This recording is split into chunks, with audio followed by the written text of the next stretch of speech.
네. 오늘도 날씨가 많이 덥습니다. 네, 이제 자녀들이 다 여름 방학을 시작했고 또 여름 휴가가 이제 시작이 되어서 답답하고 또 바쁘고 또 힘들었던 일상을 이렇게 벗어나서 이제 여러분이 가고 싶은 그런 여행지로 떠나고 싶은 그런 제 마음을 갖게 됩니다.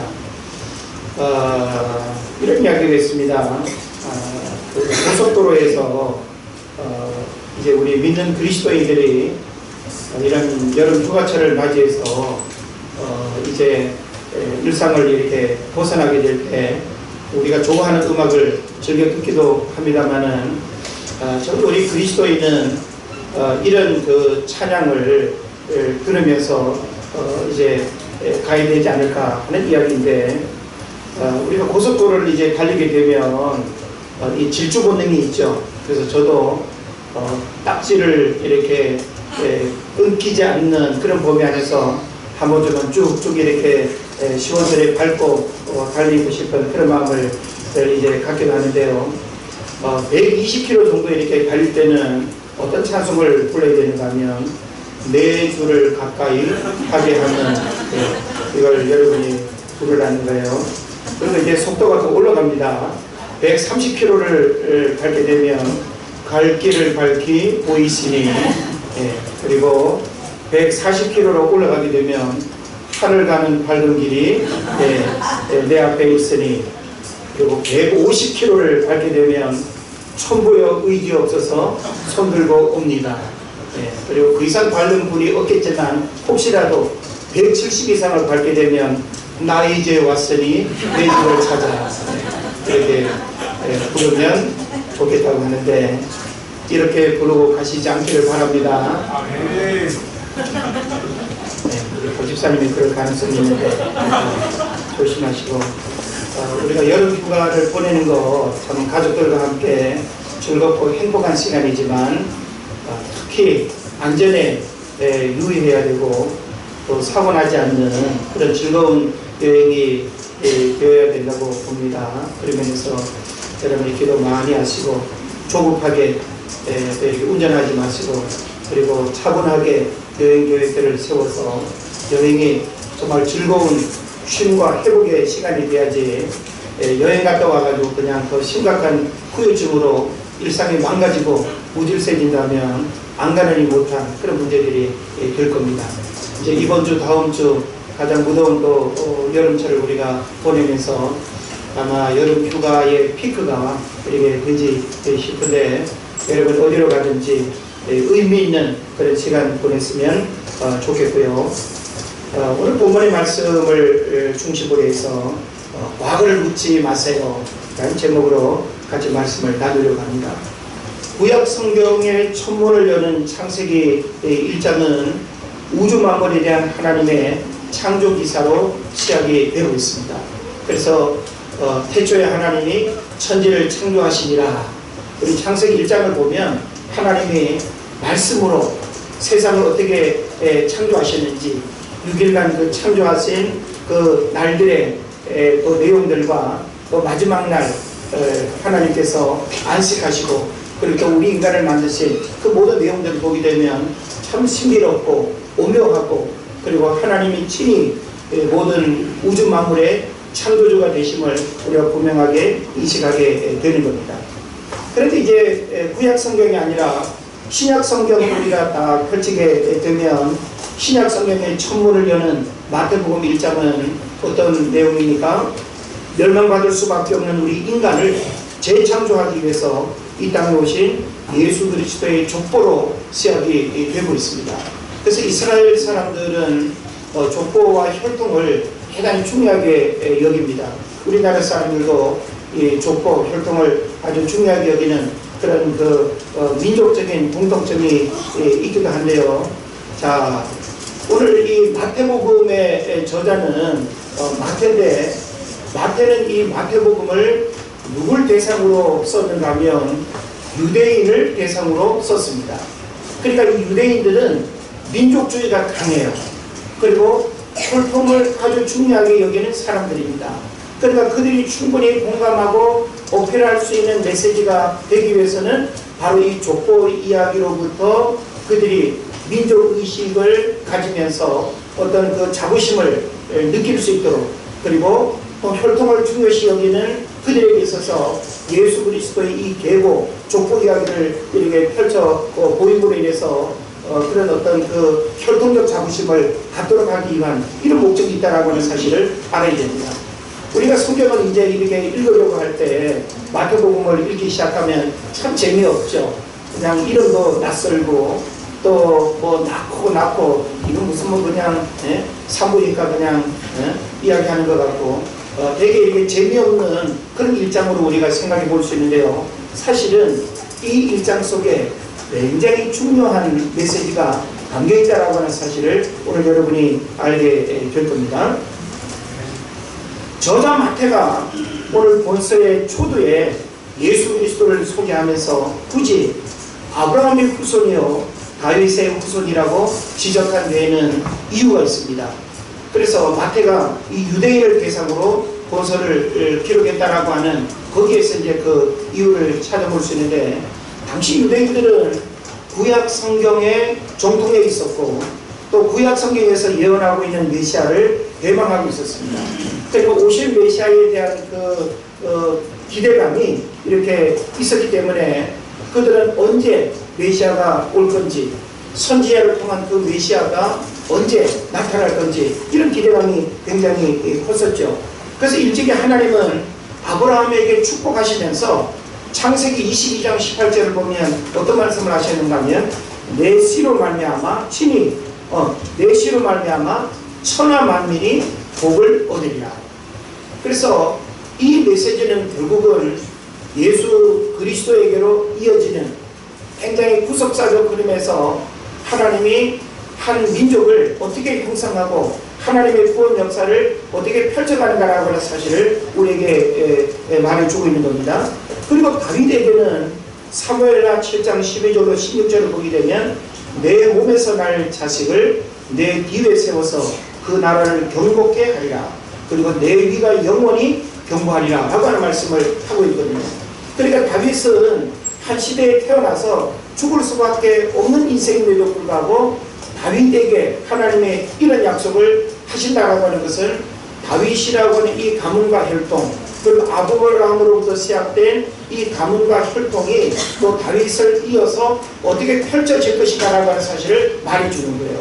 그러니까 예수 그리스도의 이 족보는 바로 아브라함에게 하셨던 하나님의 약속이 다윗을 이어서 그리고 예수님에게로 마지막 이렇게 결론을 맺는 그런 내용으로 우리가 이해를 할 수 있겠죠.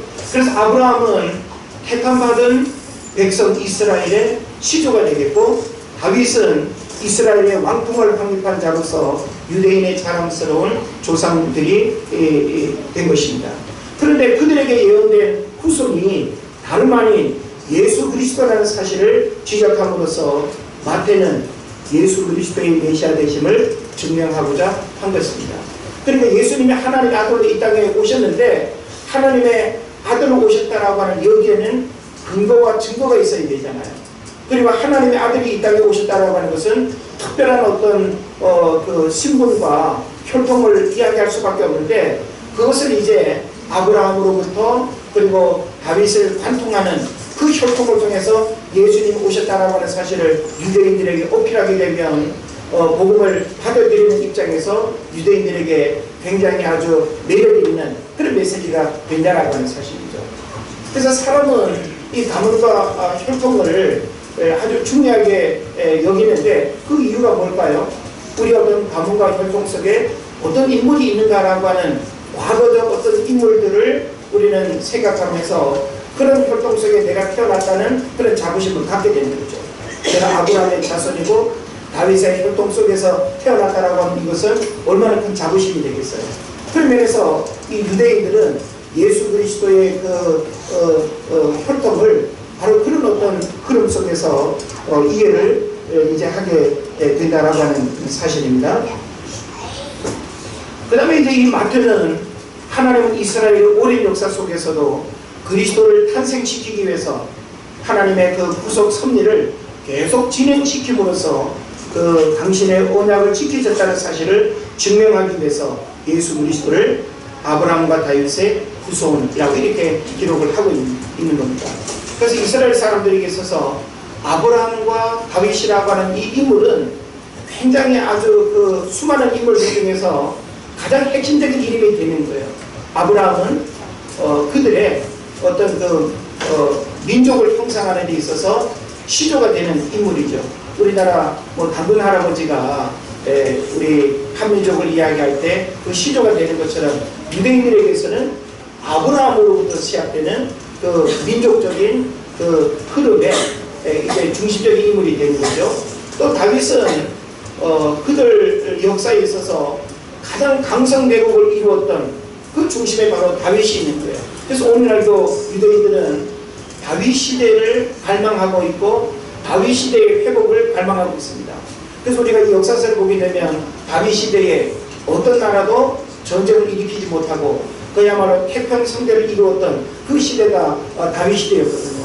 그래서 다윗 시대는 주변의 여러 나라들이 조공을 바치면서까지 이제 전쟁 없는 평화 시대를 원했고, 그리고 다윗 시대의 그 백성들은 그 어느 시대에 비교할 수 없는 가장 평안하고 가장 이 태평 성대를 누리는 그런 삶을 살았거든요. 그리고 오늘날 이 유대인들은 바로 이 아브라함을 이야기하거나 다윗을 이야기할 때 정말로 빼놓을 수 없는 가장 중요한 그들 역사의 인물이다라고 하는 사실을 바로 이 족보 이야기를 통해서 강조하고 있다라고 하는 사실을 우리가 한 번 더 살피게 되는 겁니다. 민수기 23장 19절을 보면 하나님 어떤 말씀을 하고 있죠? 하나님은 인생이 아니시니 시건치 않으시고, 그리고 하신 말씀을 이렇게 실행치 않으시랴라고 하면서 하나님의 그 신실하심에 대해서 이야기를 하고 있습니다. 그러니까 하나님은 과거에 누군가를 통해서 하신 그 모든 어떤 말씀은 하나님의 때에 반드시 이루어지는 그런 이제 결과들을 우리가 보게 된다라고 하는 사실이죠. 그래서 그 결과로서 오늘 본문에 이제 내용이 바로 하나님께서 일찍이 말씀하셨던 일들이 이루어진 그런 이제 내용을 족보로 우리가 확인할 수 있다는 것입니다. 하나님은 자기 백성에게 복을 주며 그 나라의 위를 영원히 경복케 할 자가 아브라함과 다윗의 후손 중에서 나올 것이라고 예언하셨고, 바로 그 예언을 이루셨다는 사실이 본문에 함축적으로 드러나 있는 것입니다. 그래서 우리는 이 낳고 참 어찌 보면 재미없는 이름의 나열을 우리가 생각해 볼 수 있고, 여기서 뭐 그렇게 특별한 메시지를 오늘 우리들 신앙에 유익이 되고 교훈이 될 수 있는 메시지를 우리가 생각할 수 있을까, 이렇게 우리가 의아해할 수도 있습니다. 그러나 이 족보 속에 감춰져 있는 여러 가지 메시지를 이제 살피는 그런 이제 지혜가 우리에게 있어야 될 것이고요. 자, 그래서 특히 마태는 예수님의 탄생과 유아 시절에 대한 기록의 1장과 2장에서 구약 성경의 예언대로 예수 그리스도가 태어나셨다는 사실을 5곳에서 지적을 하고 있습니다. 또 유대인들은 본문 이하의 족보를 보면서 예수 그리스도가 아브라함과 다윗에게 예언하신 바로 그 언약의 후손이고 약속의 자손인 메시아라는 사실을 깨달을 수 있었을 것이다 라고 하는 사실입니다. 마태는 유대인들을 대상으로 본서를 기록했고, 그리고 누가는 이방 헬라인들을 대상으로 그의 복음서를 기록하고 있습니다. 그래서 우리가 이 족보에 대한 이야기가 마태복음 1장에도 나오고 그 다음에 누가복음에도 나오는데, 누가복음은 오히려 거꾸로 이렇게 올라가는 그런 이제 형태를 담고 있습니다. 그러니까 저자에 의해서 이 기록한 목적이나 대상이 다르기 때문에 바로 이제 그런 차이가 있다라고 하는 사실입니다. 그래서 마태는 구약 성경에 정통하고 있으며 아브라함과 다윗이란 그 조상을 가지고 있다는 사실에 상당한 자긍심을 가지고 있는 유대인들에게 예수가 구약의 예언대로 오신 분이고 아브라함과 다윗의 혈통을 타고난 유대인의 후손이라는 사실을 강조하기 위해서 아브라함과 다윗의 자손 예수 그리스도의 세계라, 아브라함은 이삭을 낳고 라는 문장에서 예수님의 계보를 시작을 하고 있습니다. 자, 이런 기본적인 이해 속에서 오늘 우리는 어떤 특징을 이 족보에서 발견할 수 있을까라고 하는 사실입니다. 제가 오늘 말씀의 제목을 과거를 묻지 마세요 라고 했는데, 과거를 묻지 마세요 라고 하는 이 의미는 어떤 의미가 있는가 하면, 사람들은 오늘날도 개인적으로 자신의 부끄러운 과거가 들추어지거나 알려지기를 원하는 사람은 아무도 없습니다.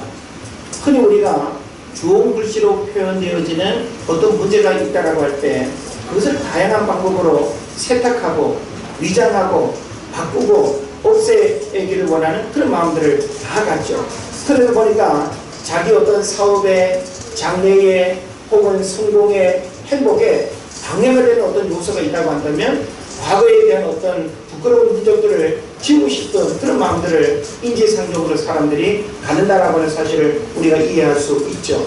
그래서 오늘 성경을 보게 되면 예수님, 하나님의 아들로 이 땅에 오신 예수님의 족보라고 한다면 더더욱이 우리가 우려할 수 있는 그런 부분들이 있어야 될까요? 없어야 될까요? 없어야 되는 것이 너무나 당연합니다. 그래서 최고의 인물들로 나열이 되고, 그리고 가장 빛난 삶을 살았던 그런 인물들로 이렇게 그 족보를 이루고 있다고 한다면 얼마나 유대인들이 큰 자부심을 갖겠어요. 예? 그래도 오늘 우리가 족보를 들여다보면 성경은 지우고 싶은 죄와 허물의 약점을 여과 없이 드러내고 있다라고 하는 사실입니다. 오늘날 많은 사람들이 신분 세탁, 이력 세탁, 학력 세탁, 혈통 세탁, 이런 것들을 통해서 자신의 미래를 꿈꾸고 자신의 화려한 인생을 이렇게 기대한다는 하는 측면에서 이 마태복음 1장의 이 족보 이야기는 대단히 우리에게 신선한 어떤 충격을 주고 있다라고 해도 틀리지 않을 겁니다. 자, 그런 면에서 우리가 몇 가지 이 본문에 나타나는 주홍 글씨가 무엇인가라고 하는 사실을 우리가 좀 생각을 해봤으면 좋겠습니다. 먼저 여러분이 읽으면서 그런 부분들을 발견했는지 모르겠는데, 그냥 낳고로 표현되어지는 거기에는 특별한 그 의미들이 없습니다. 그런데 누구에게서 누구를 낳고 라고 할 때는 항상 문제가 되는 것을 우리가 살펴볼 수 있어요. 자, 먼저 3절을 보게 되면 3절에서 유다는 다말에게서 베레스와 세라를 낳고 이렇게 표현하고 있죠. 그냥 유다는 베레스를 낳고 혹은 뭐 세라를 낳고 이러면 되잖아요, 다른 표현처럼. 근데 지금 여기에서 유다는 다말에게서 베레스와 세라를 낳고 이렇게 표현하고 있습니다. 자, 여기서 우리가 주목해야 될 한 인물이 누군가 하면 다말이라고 하는 인물이죠. 다말은 누굽니까? 유다와의 관계에서 보면 시아버지고 며느리예요. 그러니까 시아버지와 며느리 관계에서 자식이 태어났다라고 하는 것은 정상적인 이제 상황이 아니라고 하는 사실을 우리에게 말해주죠. 그러면 이 부분은 어떤 면에서는 좋은 것이죠. 얼룩진, 그리고 지우고 싶은, 그리고 이 이름은 이 혈통에서 빠졌으면 좋았을 법한. 근데 성경은 이런 부분들을 의도적으로 기록하면서 오늘 우리에게 굉장히 특별한 메시지를 주려고 한다라고 하는 겁니다. 이걸 이제 우리가 하나씩 좀 살펴봐야 되는데, 자, 그래서 여러분이 이 3절에서 언급하고 있는 유다는 다말에게서라고 하는 이 부분을 여러분이 좀 이렇게 체크를 하시고, 그 다음에 5절에 보면 또 어떤 내용이 나오죠? 5절은 라합에게서 보아스를 낳고 그랬습니다. 그죠?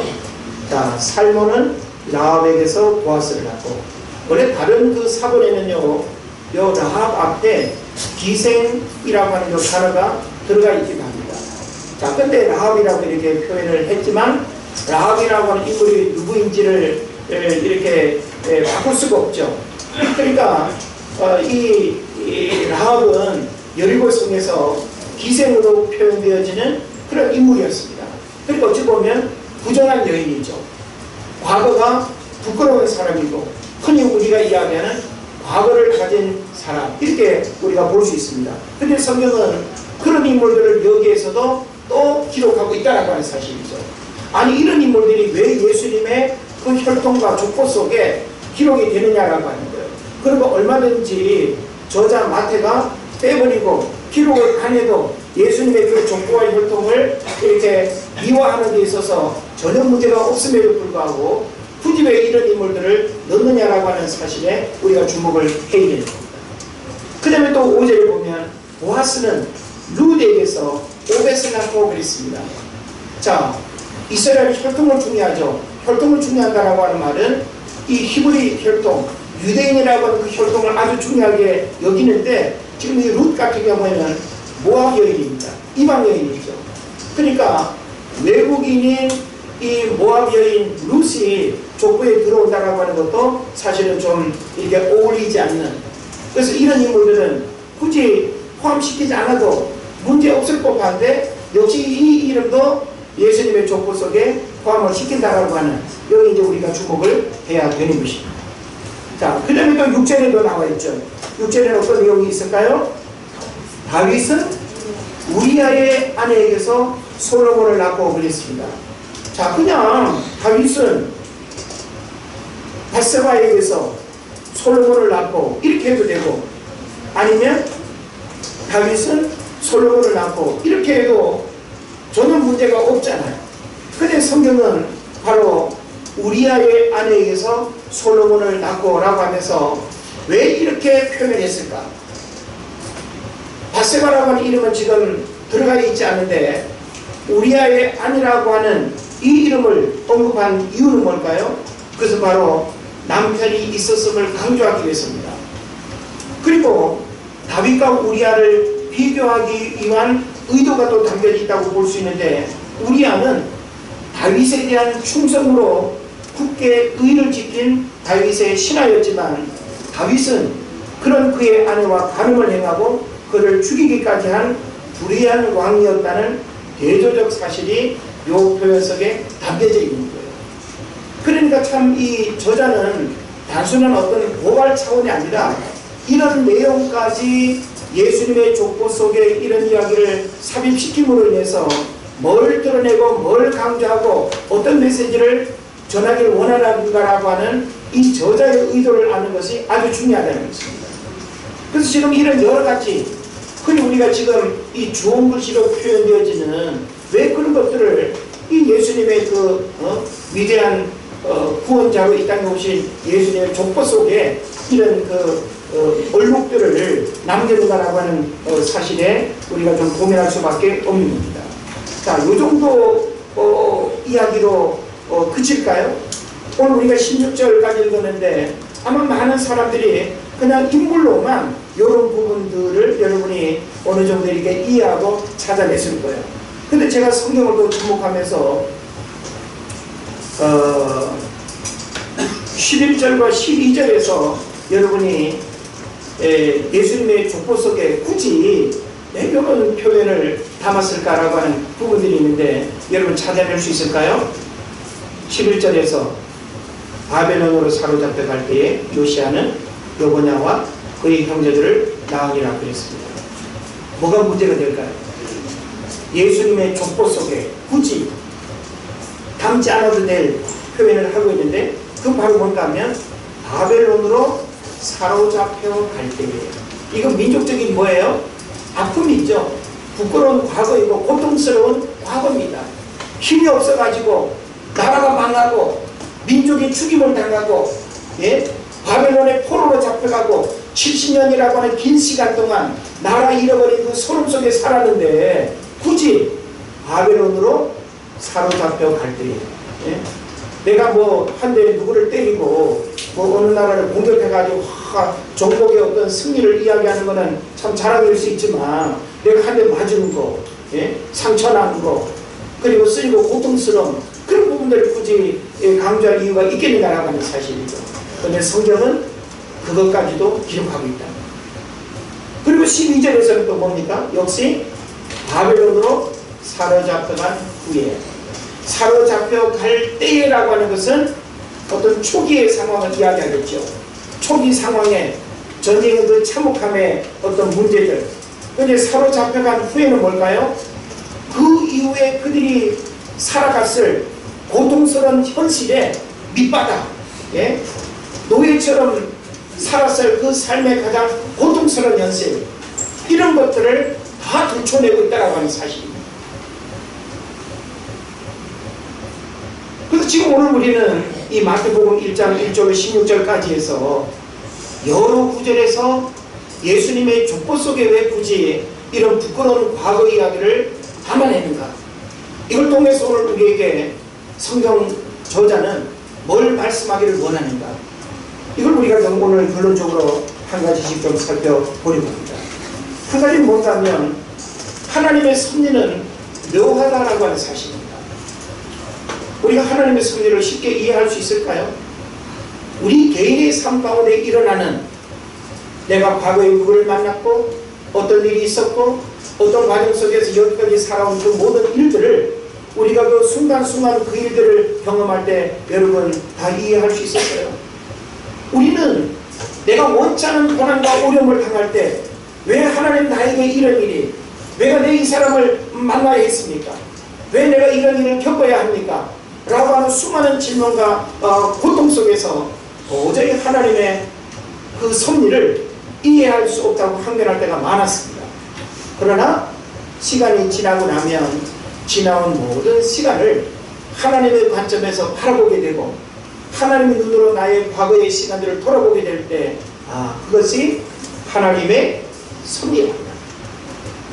그런 면에서 우리는 예수님의 어떤 족보 혈통이라 할지라도 예수님이 바로 이런 아브라함과 다윗의 자손 예수 그리스도의 세계라고 하는 이런 어떤 족보를 가지고 있지만, 이런 어떤 족보 속에 펼쳐지는 수많은 인물들과 그리고 오늘 우리가 지적하는 이런 인물들의 이야기는 결국 뭘 우리에게 가르치려고 하는가 하면 하나님의 섭리는 묘하다. 따라합시다. 하나님의 섭리는 어떻다고요? 묘하다. 예. 빌레람 선교사님, 묘하다. 이거 이해하시나요? 예. 이거 참 쉽지 않은 단어일 수 있는데, 묘하다. 예. 하나님의 섭리는 묘하다. 하나님의 교회를 세우시고 우리로 하여금 하나님의 일들을 행하시는 그 모든 일들, 저와 여러분과의 만남 속에서 우리에게 경험되는 수많은 일들, 우리가 다 이해할 수 있나요? 우리는 좋은 일들만을 기대하지만 원치 않은 일들도 얼마나 우리에게 펼쳐집니까? 그러나 결국 우리 인생에 일어나는 모든 일들은 하나님의 섭리 속에서 묘하게 펼쳐지는 그 일로 우리가 바라볼 수밖에 없다라고 하는 사실을 깨달으시길 바랍니다. 자, 그 다음에 또 한 가지, 우리가 이 예수님의 족보 속에 이런 주홍글씨로 표현되어지는 이런 인물들의 그 기록은 뭘 우리에게 가르치려고 하는가 하면, 우리도 바로 죄인임을 자각하고 인식하기를 원하는 거예요. 예. 하나님의 어떤 구속사에는 꼭 선하고 그리고 문제없고 그리고 결격사유가 없는 그런 의로운 사람들만을 통해서 하나님 일하시는 것이 아니라, 하나님의 그 오묘한 그 어떤 구속사의 섭리 속에는 바로 우리들 스스로가 어떤 죄인일 수밖에 없는 그런 자각과 인식들을 통해서 내가 누구인가라고 하는 사실을 하나님 앞에서 알기를 원하는 이런 메시지가 담겨 있는 것입니다. 그래서 우리는 이런 인물들을 통해서 나도 죄인이다, 예? 바로 이 다말과 라합과 그리고 이 다윗 왕 같은 이런 인물들, 이 모든 어떤 이야기 속에서 오늘 우리는 나도 하나님 앞에 죄인일 수밖에 없다라고 하는, 그래서 나의 어떤 정체성과 하나님 앞에서 우리 자신의 그 존재감에 대한 분명한 이해를 우리가 성경을 통해서 알아야 되겠다라고 하는 사실입니다. 근데 또 한 가지는 뭔가 하면 역사를 왜곡하지 말라는 거예요.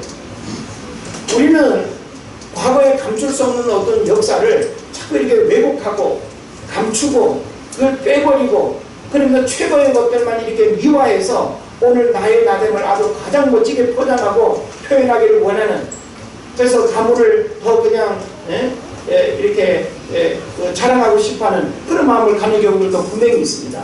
근데 우리는 역사를 왜곡하지 말아야 됩니다. 오늘 우리의 모습은 왜곡할 수 없는 과거의 모든 일들의 산물입니다. 부인하고 거역할 수 없는 그 과거의 모든 삶의 결과가 사실은 오늘 우리를 이렇게 만드는 거예요. 그러므로 오늘 우리의 모습은 과거의 긍정적인 어떤 삶의 결과가 절대 아닙니다. 이 모든 어떤 삶의 다양함들이 함께 어우러져서 오늘 나를 만들었다고 한다면 이후의 우리의 인생도 역시 수많은 좌충우돌 속에서 만들어진다는 하는 사실을 우리가 알 수밖에 없는 것입니다. 역사를 왜곡하면 불행해집니다.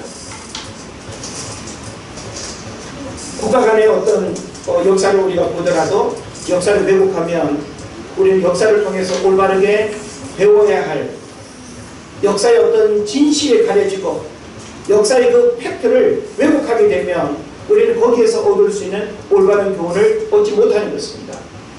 그런 면에서 이스라엘이나 독일 사람들은 과거의 역사를 정면으로 응시합니다. 과거의 역사를 왜곡하지 않습니다. 과거의 역사를 있는 그대로 받아들이고 그것을 자녀들에게 후손들에게 그대로 가르침으로 인해서 역사의 그런 발전을 이루어가고 있다는 하는 사실은 오늘 우리에게 굉장히 중요한 메시지를 주는 거예요. 그러나 오늘날 우리나라도 참 과거에 양릉학살이라든지 4.3 사건이라든지 5.18이라든지 분명히 팩트가 있는 역사적 사건임에도 불구하고 그것을 정치적으로 악용하고 왜곡하는 이런 안타까운 일이 근현대 사회도 분명히 있죠.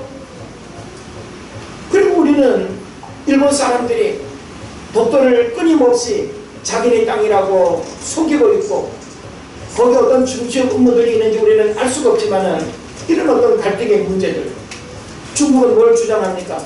동북공정 과거 한반도가 중국 영토까지 확장하면서 광개토 대왕 때 그 융성했던 이 고조선 시대의 역사를 보십시오. 그런데 자기들은 그거를 인정하고 싶어 하지 않습니다.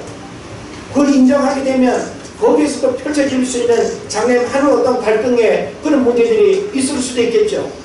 그러나 성경은 우리에게 뭘 교훈합니까? 개인이든지 국가이든지 역사를 왜곡하지 말라는 거예요. 저는 여러분이 개인의 어떤 신앙과 삶의 어떤 역사 속에서도 감추고 싶은, 기억하고 싶지 않은, 아무도 나의 과거를 알기를 원치 않는 그런 부분이 분명히 있을 수 있어요. 그러나 그것을 떠버리고 자랑삼아 이야기하라는 것은 아니지만 우리는 하나님 앞에서 분명한 과거의 역사를 직시하고 그것을 왜곡하거나 변질시켜서는 안 된다. 그래서 예수님의 족보 속에 이런 이야기는 결국 감출 수 없는 사실이고 있는 그대로의 그 이야기를 통해서 유대인이라 할지라도 너희 조상들이 어떤 사람이었고 예수님이 어떤 배경 속에서 어떤 혈통을 통해서 오셨는가라고 하는 사실을 제대로 알기를 원했던 것이죠. 근데 또 한 가지 우리가 이해해야 될 것은 뭔가 하면 하나님은 누구라도 쓰신다는 거예요. 한번 따라합시다. 하나님은 누구라도 쓰신다. 네. 우리는 하나님이 사용하시는 특별한 신분, 혈통, 유전자, 학력, 환경 이런 걸 우리가 이야기할 때가 많이 있습니다.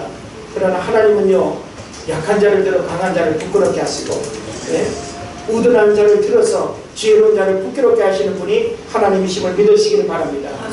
오늘 우리들 스스로가 나는 부족하다, 연약하다 라고 생각하는 메뚜기 신앙으로부터 이제는 벗어나서 하나님이 우리 한 사람 한 사람을 얼마나 존귀하게 여기고 우리 한 사람 한 사람을 통해서 하나님이 얼마나 귀하게 우리를 사용하기를 원하시는가라고 하는 사실을 알아야 됩니다. 우리는 이 다말이라든지 그 다음에 라합이라든지 룻이라든지 그런 인물들 하나하나를 보면은 참 별볼일 없는 존재들이에요. 이방인이고 죄를 지었고 감히 이런 어떤 혈통성에 들어올 수 없는 그런 인물이지만 결국 이와 같은 메시지를 통해서 우리에게 주시고자 하시는 하나님의 메시지를 뭔가 하면 오늘날 우리들도 바로 이런 어떤 인물의 삶과 모습을 가지고 있다 할지라도 하나님이 쓰시고자 하면 누구라도 하나님은 우리를 만지고 다듬고 새롭게 해서 저와 여러분을 통해서 축복의 주인공 삼으실 뿐만 아니라 하나님 나라 구원 역사의 주인공 되게 하실 줄 믿습니다. 근데 마지막 한 가지는 뭔가 하면 과거를 묻지 않으시는 하나님이라는 거예요. 마귀는 끊임없이 우리의 과거의 전력들을 끊임없이 들춰내요. 너 과거에 그런 사람이었잖아. 너 과거에 그런 나쁜 인간이었잖아. 너 과거에 그렇게 지저분한 사람이었잖아. 자꾸 이 과거의 부정적인 시간과 일들을 돌이키게 함으로 인해서 과거의 발목 잡혀서 미래로 가지 못하게 하는, 이게 바로 사탄의 전략입니다. 그러나 우리 기독교는 미래지향적이고 믿음은 과거에 머물러 있지 않습니다. 그래서 하나님은 끊임없이 우리에게 너희는 이전 일을 기억하지 마라, 예적 일을 생각하지 말라, 새 일을 행하시는 그 하나님을 믿음으로 바라보기를 하나님이 원하십니다. 그런 면에서 우리들 스스로가 과거의 영광에 안주해서도 안 되지만 과거의 실수, 과거의 부끄러움, 과거의 이런 족보석의 인물들처럼 이런 어떤 문제들이 설령 있다 할지라도 하나님은 과거를 묻지 않습니다. 예수 그리스도 안에서 여러분이 거듭났고 예수 그리스도 안에서 여러분의 믿음이 새로워졌다고 한다면 하나님은 현재의 그 믿음과 변화된 여러분의 영적인 신분을 통해서 일하시는 분이지, 과거의 우리의 부끄러운 모습을 이유 삼아서 하나님이 우리의 어떤 삶을 평가하시는 분이 아니다라고 하는 사실을 믿으시기를 바랍니다. 그런 면에서 과거를 묻지 않으시는 하나님 얼마나 좋아요. 예?